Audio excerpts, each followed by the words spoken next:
मेरा नाम मनोज कुमार है। मनोज सागर के नाम से सब लोग जानते हैं। और मैं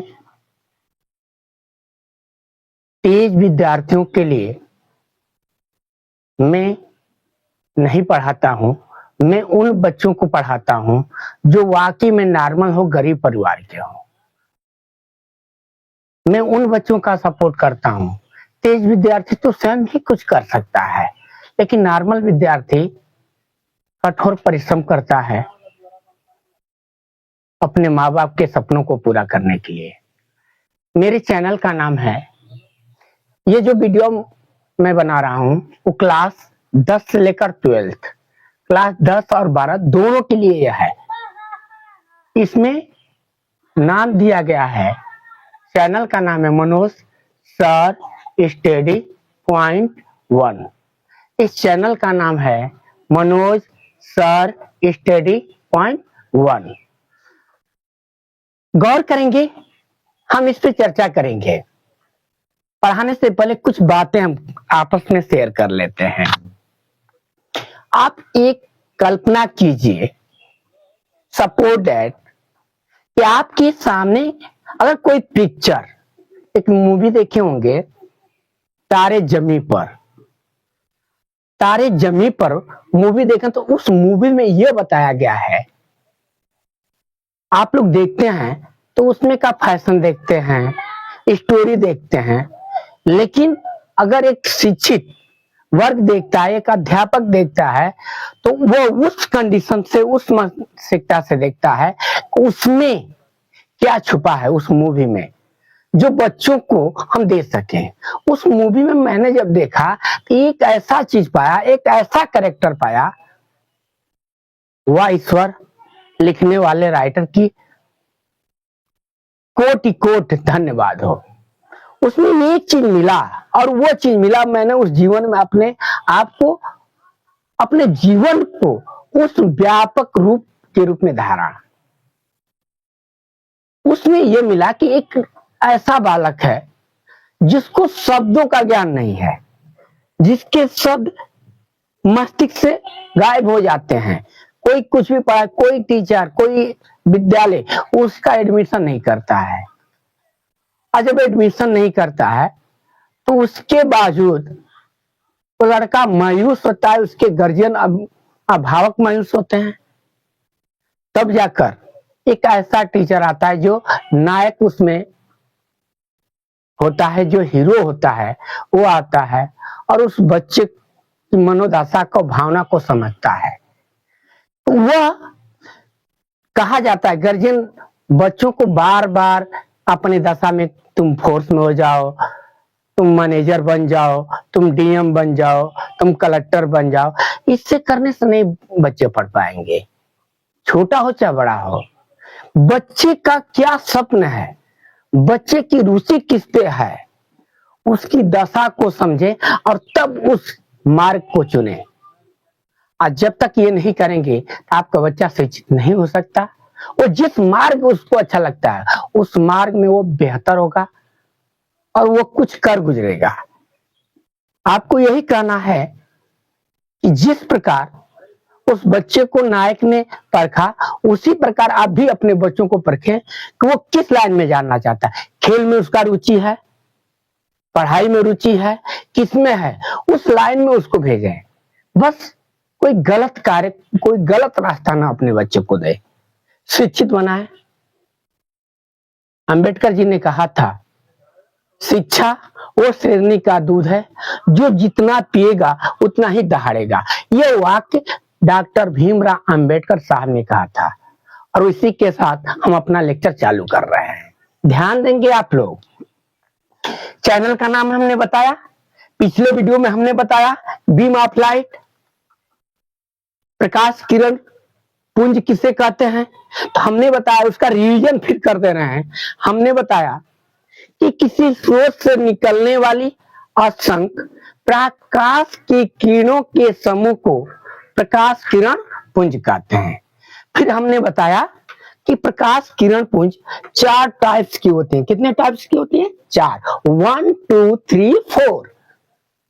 नंबर 1 समांतर किरण पुंज, नंबर 2 अभिसारी किरण पुंज, नंबर 3 अपसारी किरण पुंज और नंबर 4 विसरित किरण पुंज। समांतर किरण पुंज, जब प्रकाश की किरणें एक दूसरे के समांतर हों और मीट न करती हों, प्रच्छेदित न करती हों, तो उसे समांतर किरण पुंज कहते हैं।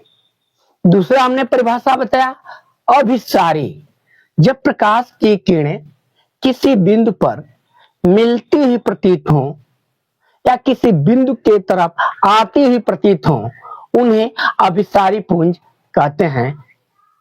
तीसरा हमने आपको बताया अपसारी पुंज, जब प्रकाश की किरणें किसी बिंदु से फैलती हुई प्रतीत हों या किसी बिंदु से निकलती हुई प्रतीत हों, उन्हें अपसारी किरण पुंज कहते हैं। चौथा हमने बताया कि जब प्रकाश किरणों की दिशाएं भिन्न भिन्न हों, उसे विसरित किरण पुंज कहते हैं। इसके बाद अगला हेडिंग हम पढ़ेंगे रिफ्लेक्शन ऑफ लाइट। रिफ्लेक्शन माने परावर्तन, ऑफ माने का, लाइट माने प्रकाश, प्रकाश का परावर्तन। पहले हम जानेंगे प्रकाश का परावर्तन। परावर्तन शब्द कितने शब्दों से मिलकर बना, उसका क्या अर्थ है, न किसी यूट्यूब चैनल पे मिला होगा, न कोई टीचर आपको बताएगा। ये नई चीज बता रहा हूं, इसको गौर करेंगे आप लोग और अधिक से अधिक शेयर करेंगे और सब्सक्राइब करेंगे। ये जो चीज बता रहा हूं आप कहीं नहीं पाएंगे, एकदम नया चीज है यार, और अपनी मेहनत करके खुद का बनाया गया है। अब ध्यान देंगे, परावर्तन शब्द दो शब्दों से मिलकर बना है, परावर्तन।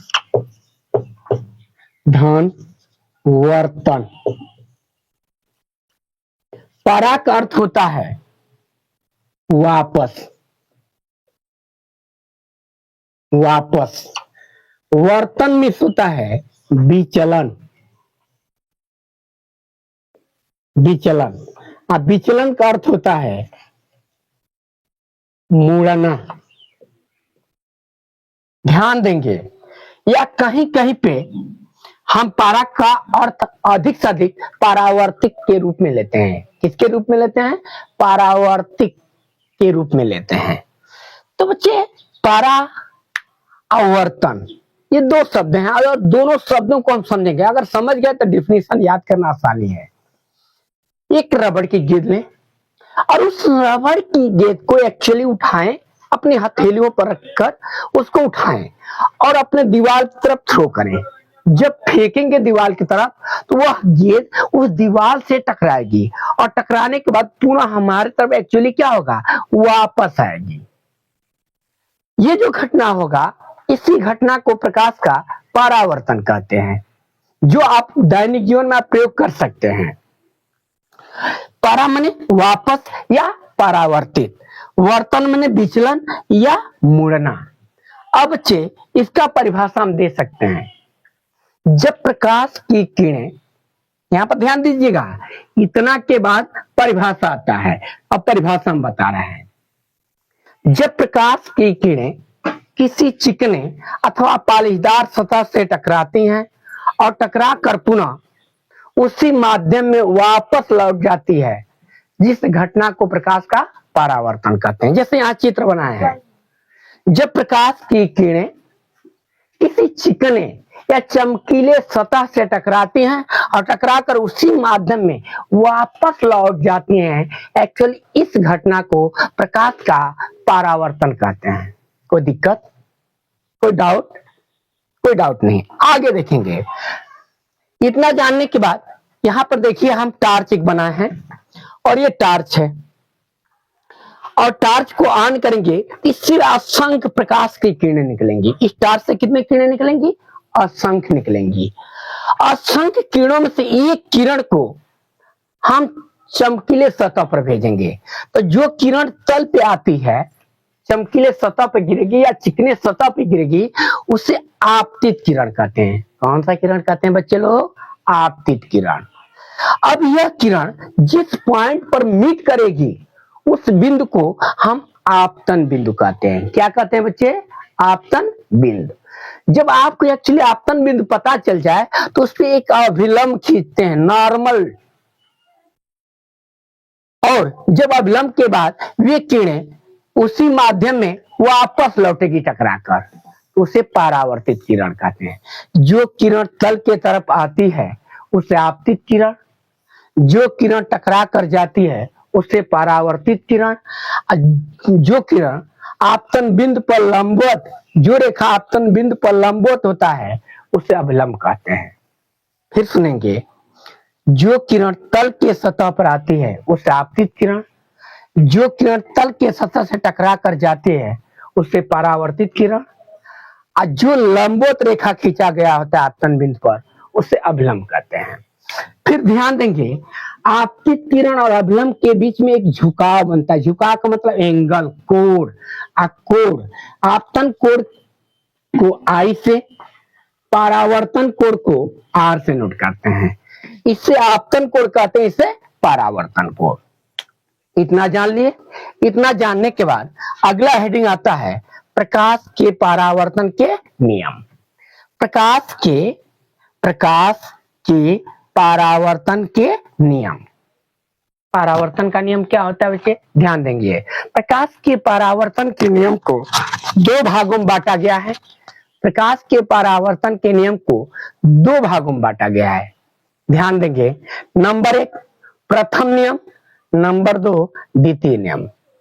अब बच्चे ध्यान देंगे, प्रथम नियम और द्वितीय नियम क्या है इसके बारे में हम लोग चर्चा करेंगे। पहला, आपतित किरण कामा, ध्यान देंगे, आपतित किरण कामा परावर्तित किरण तथा आपतन बिंदु पर खींचा गया अभिलंब तीनों एक ही तल में स्थित होता है। ध्यान देंगे, पहला नियम, आपतित किरण कामा परावर्तित किरण तथा आपतन बिंदु पर खींचा गया अभिलंब तीनों एक ही तल में स्थित होते हैं। कोई डाउट? पहला नियम हो गया। दूसरा नियम, आपतन कोण सदैव परावर्तन कोण के बराबर होता है। यदि आपतन कोण का मान 0 डिग्री है तो परावर्तन कोण का मान भी 0 डिग्री होगा। यदि आपतन कोण का मान 24 डिग्री है तो परावर्तन कोण का मान भी 24 डिग्री होगा। यदि आपतन कोण का मान 45 डिग्री है तो परावर्तन कोण का मान भी 45 अंश होगा, 45 डिग्री होगा। यदि आपतन कोण का मान 90 अंश है तो परावर्तन कोण का मान भी 90 अंश होगा। यह कोण आपस में बराबर होंगे। यही परावर्तन के दो नियम हैं। और इसके अगले वीडियो में नेक्स्ट लेक्चर मिलेगा आपको। अधिक से अधिक सब्सक्राइब करें, ज्यादा से ज्यादा शेयर करें, बेल आइकन की घंटी को दबाएं, और कहीं भी त्रुटि होती है कमेंट करके आप लोग बताएं। मेरे सर लोग तो साथ दे रहे हैं, जैसे मनोज सर हैं, अविनाश रंजन जी हैं, प्रिंस बाबू हैं, प्रदुमन बाबू हैं, वरुण सर हैं, किनका नाम लो, सब लोग कमेंट में एक ऐसी ऐसी बातें मुझे बता रहे हैं जिससे मेरे अंदर एक जज्बा, एक उल्लास, एक एनर्जी आपको देने के लिए उमड़ रहा है। सब लोग इतना मुझे सपोर्ट कर रहे हैं। अभी हम दोपहर में लाइव आने के बाद बैठे थे तो बैंकॉक मेरा पढ़ाया हुआ बच्चा है, वहां से वो फोन किया। फिर कुछ देर के बाद ओमान से एक फोन किए, जहां मैंने सोचा नहीं था। आज एक बच्चा अमेरिका में है जिसकी 3 लाख सैलरी है, उसने फोन करके कहा सर आपकी वीडियो सुपर है, आप सर इसी तरह लगे रहिए, मैं यही से जितना होगा उतना करूंगा आपके लिए। मैं जानता हूं कि आप गरीब तो हैं लेकिन आपके पास जो नॉलेज है आप अगर समाज को देंगे तो समाज में आपको इज्जत मिलेगी। और हम लोग खुश हैं, वो आप मेरे लिए नहीं पढ़ा, अपने लिए नहीं पढ़ा रहे हैं, हम लोगों की इज्जत और सम्मान जिस लेवल पर आप पहुंचाए हैं। एक मेरा पढ़ाया हुआ बच्चा इस टाइम में पीसीएस आईएएस पीसीएस है, और वो फोन करके कहा सर जी पूरा फुल सपोर्ट है, इस टाइम बनारस में उसकी नियुक्ति है। तो आप लोग अधिक से अधिक मेरे वीडियो को शेयर करें और जिस तरह मेरे बच्चे फोन करके सपोर्ट कर रहे हैं उसी तरह हेल्प कीजिए। मैं गरीब परिवार के बच्चों को एक भी बस केवल आपको यही करना है। मैं लाइव आकर आपको बच्चों को आपके शिक्षित करूंगा और अधिक से अधिक हमारे क्षेत्र के मऊ जिला के जितने भी पुराने बच्चे हों, हमसे सौभाग्य देवी इंटर कॉलेज में जो पढ़े हों, चचाई पार पढ़े हों, चाहे आर्यभट्ट में पढ़े हों, वो बच्चों से निवेदन है कि मनोज सर के वीडियो को अधिक से अधिक फैलाएं, शेयर करें, सब्सक्राइब करें। ये सर का वीडियो इतना फैला दो कि जान जाएं कि बच्चों का, स्टूडेंट की ताकत क्या होती है एक अध्यापक के प्रति। थैंक यू, धन्यवाद। इसी के साथ अगले वीडियो में मिलेंगे।